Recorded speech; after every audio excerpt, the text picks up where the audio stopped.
to. Olamu aja sini-sini aku. Aku yo wis ngene iki nyok. Mbuh napa? Anggere krungu gamelan jaranan. Awakku otomatis gerak dhewe. Bah, mbok atur ngene kancamu yo wirang betul, Bronto. Ya, pura melok joget kok muni wirang kowe. Asline aku wirang joget lho, Bro.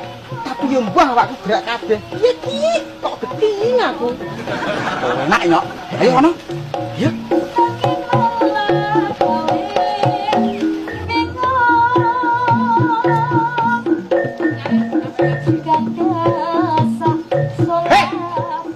Lah kok malah padha joget geneh apa ora ajane. Ngisin-ngisini wong. Disawang ra pantes. Ngeraimu lho kok ngoroi wong. Dede melok joget kok. Mosok aku ketok joget. Rumah saku ora. Lah wong telu padha joget kabeh ora krasa. Piye to kok geting aku? Mosok to, Nyok? Oh iya, Ndut. Piye to ki? Ya wis ora apa-apa. Mandak joget ra mbayar. Wis to, manut aku. Penak-penak. Tak rasa geni sejawi bukas susah dilakoni.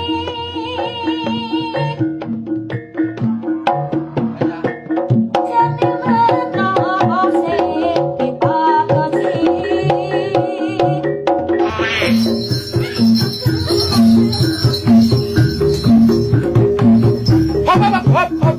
Kancaku dadi, Mas. Wah, piye iki, Dut? Coba tambahane iki. Lah dadi tenan ora kok kayak mendem. Nek mendeme ora. Kok ait gorono.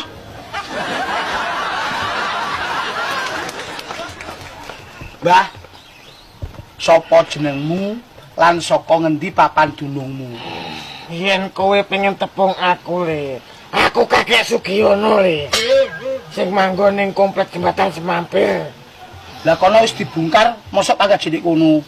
Yo ora, Le. Menawa nek info panggon sing mening mbok aku dikabari. Tarangga saliyane ngono kuwi, Mbah, mosok ora gelem. Sembarang, Le. Pokok aja adoh karo bekengke. Wah, berarti wong ki nalika urip senengane mbalon, Ndut. Wis gampang, Mbah. Engko tak golek ning nggon. Sing penting saiki ndang metu teko ragane si jabang bayine penyok precet. Ya. Aku gelem metu teko ragane penyok. Tapi aku duwe penjaluk, turutono panganan senenganku. Wah, di kembang di. Kembang.